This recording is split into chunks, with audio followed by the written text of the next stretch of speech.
Quizá usted sea una de esas personas que hoy se está preguntando, ¿qué pasa en Venezuela? Ciertamente, y de repente, el régimen decidió iniciar una cruzada contra la corrupción.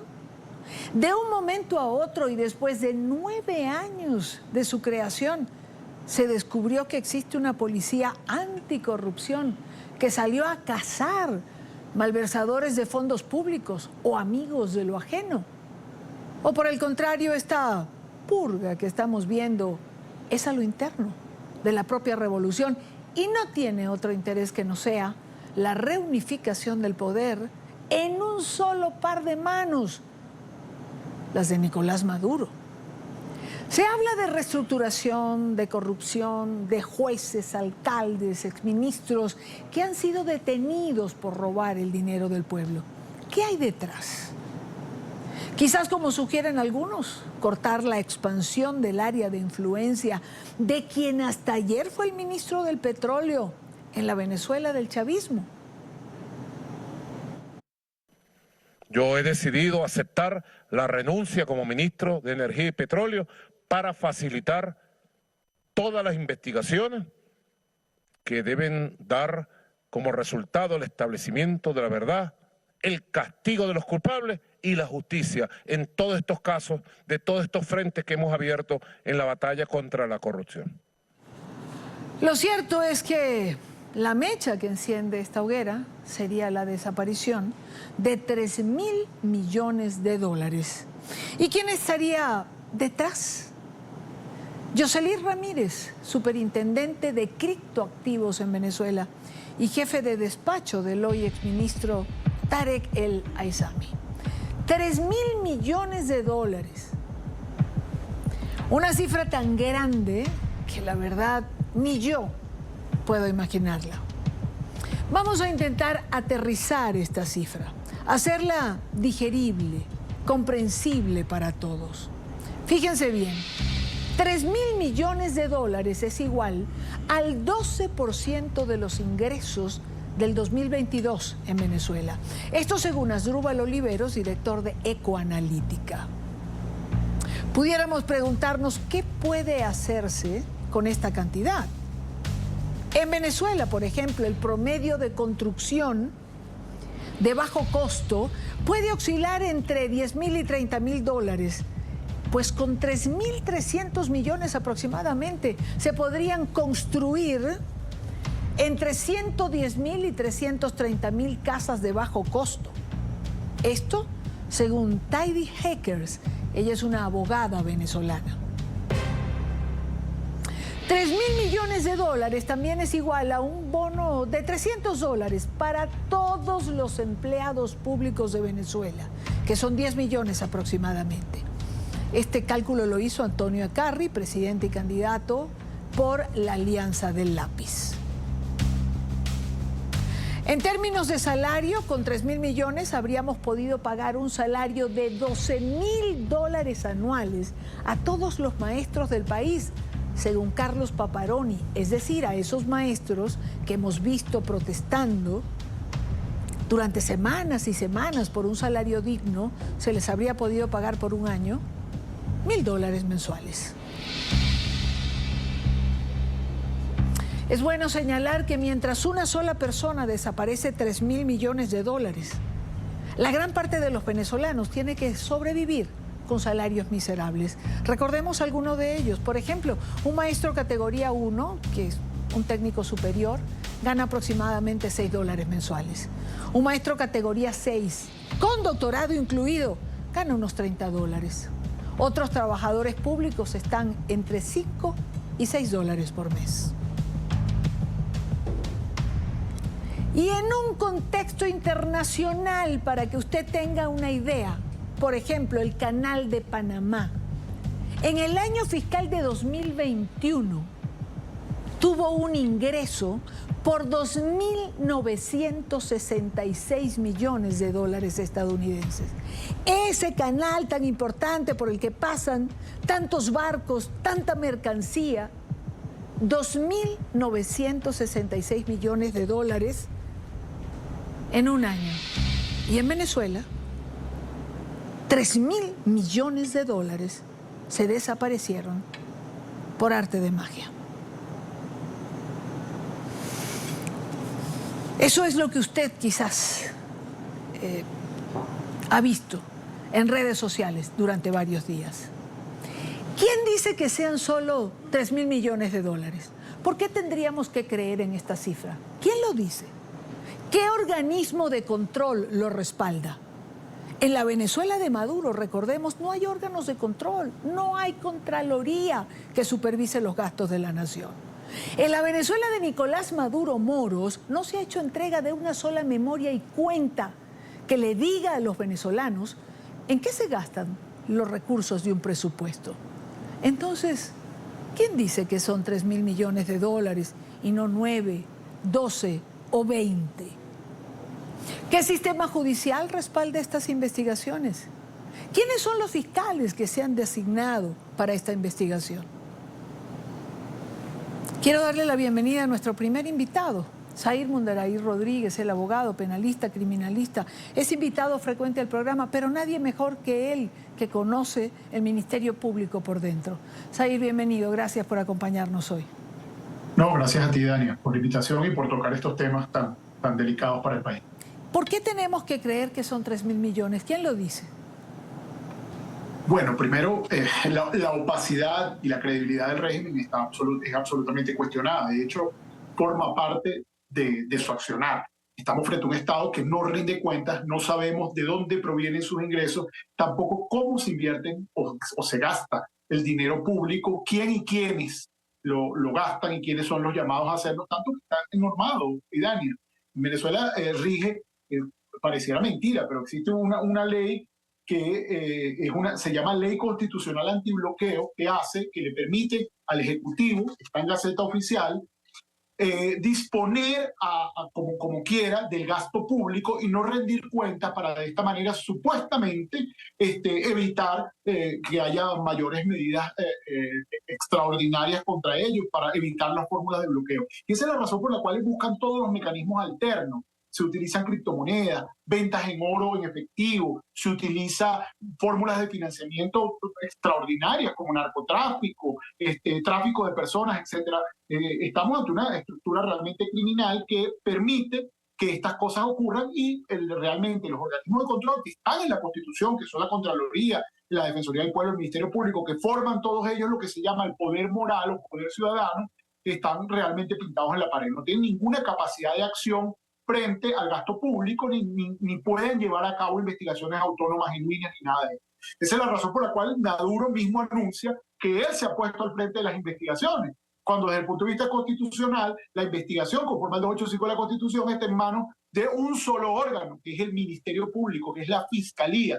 Pero frente a la inacción de la Fiscalía, que no tiene ninguna autonomía ni ninguna capacidad de investigación, solo investiga Maduro o a quien él designe. Y se procesa a quien Maduro diga o a quien él designe con jueces que él mismo ha designado a través del Tribunal Supremo de Justicia, a los que ahora mete preso por supuestamente ser corruptos, pero que cuentan con todo el aval que él mismo les dio en aquellos momentos en que persiguieron disidencia, condenaron a personas de manera injusta. 59 condenados tiene el juez Maximino Márquez, que ahora está preso, que es el juez antiterrorismo y era la estrella de la persecución de la disidencia en Venezuela. Bueno, él está preso no por haber apresado ilegalmente a estas personas, sino por haber liberado a un criminal que Maduro ordenó buscar a cambio de $250.000, y él dice allí que ha recibido las órdenes de la Asamblea Nacional y de personas del Tribunal Supremo. Así que esto es una cadena de corrupción que no sabemos hasta dónde llegará, que no lo vamos a saber porque la opacidad reina y no hay ninguna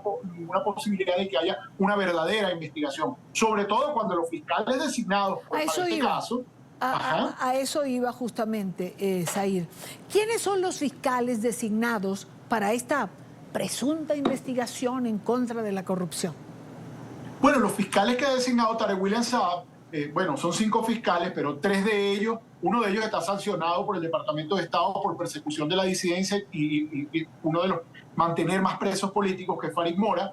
Otro se llama Renia Mundaray, que está vinculado con gran cantidad de casos de extorsiones, de haber solicitado órdenes de aprehensión y haber pedido dinero a cambio, etcétera, y otros apellidos Rodríguez, que está también vinculado con varios casos de corrupción en los tribunales en Venezuela. De modo que con este trío, que además no obedece a la racionalidad jurídica, sino obedece a lo que Maduro le diga que debe hacer, no va a haber una investigación objetiva ni que llegue hasta sus últimas consecuencias, hasta las cabezas, porque la clave de esto, Dania, es que muchos de estos casos se atacan a funcionarios medios o se atacan a un grupo de funcionarios porque finalmente van a ser sustituidos por otro grupo de poder, porque aquí lo que hay es una pugna de poder y una pugna por el dinero. Pero cuando el Estado venezolano reconoce que son 3.000 millones, es que seguramente el bache es muchísimo mayor, es muchísima más la cantidad de dinero, porque no hay ningún mecanismo de llevar Contraloría ni institucional ni pública,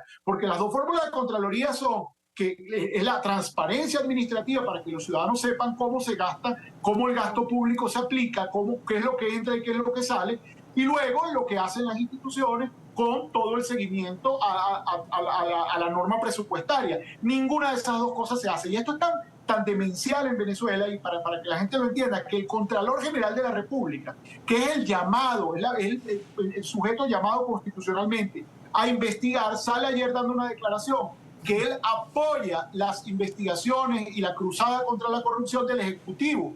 Es decir, él apoya al Ejecutivo en la cruzada contra la corrupción, cuando el llamado a investigar al Ejecutivo en los actos de corrupción es el Contralor, que no ha hecho absolutamente nada durante todos estos años, salvo las inhabilitaciones a toda la disidencia política. En ese caso sí es altamente efectiva la Contraloría, y eso está documentado, claro, que no ha hecho nada por la transparencia institucional en Venezuela, y esto es sumamente grave. Cuando explota una situación como esta, uno sabe que detrás lo que hay es una lucha de poder, pero no realmente que haya transparencia en el manejo de los dineros públicos. Said, algo que no quiero dejar de lado es la policía anticorrupción que hemos visto desplegada en todos estos allanamientos que hace. Una policía que tiene 9 años de fundada y que nunca en 9 años ha hecho absolutamente nada hasta ahora. Qué casualidad. De repente descubrieron que existía la policía anticorrupción. Sí, y Dania, pero esto tiene un componente político muy importante. Lo que ocurre es que quien está realmente detrás de estas investigaciones es el SEBIN, que es el Servicio Bolivariano de Inteligencia Nacional, que está muy desacreditado porque tiene toda cantidad de informes internacionales de tortura, de persecución, de presos políticos, de extorsiones, es decir, tiene un descrédito magnánimo. La otra posibilidad era el DIGESIN, pero el DIGESIN también tiene un descrédito universal porque está en muchos informes. Entonces acordaron que existía la policía contra la corrupción, y lo que hicieron fue, de buena fuente de manejo de información, disfrazar a los funcionarios del SEBIN, que es el Servicio Bolivariano de Inteligencia, con el logo y con las patrullas de la policía contra la corrupción, que no ha hecho absolutamente nada. De hecho, lo que me indica es que los funcionarios que están actuando en estos procedimientos no le rinden cuenta al general Mora, que es el jefe de la policía contra la corrupción, sino directamente a González López, que se conecta directamente con Maduro, de modo que ni el Ministerio Público, ni los tribunales, ni nadie tiene nada que ver con esto, sino solo lo que diga Maduro. Imagínense, quien ha institucionalizado la corrupción es ahora quien persigue a unos supuestos corruptos o a personas que han sido señalados de corrupción, que seguramente es cierto, pero por una pugnacidad interna que finalmente es lo que hay que desvelar acá, porque no hay ningún interés serio en que el Estado se sanee. ¿Por qué? Porque el chavismo es estructuralmente corrupto. La corrupción es una forma de sostenimiento del poder, y es un ideal del sostenimiento del Estado, del mantenimiento de las cosas. Tiene que ver todo con los favores, la corrupción, con la opacidad, con el oscurantismo. Entonces nadie tiene que hacerse ninguna expectativa seria con esto, y entender que los grupos de poder se están moviendo, se está desplazando uno para que sobre todo los hermanos Rodríguez asuman mayor poder del que ya tienen. Con eso cierro.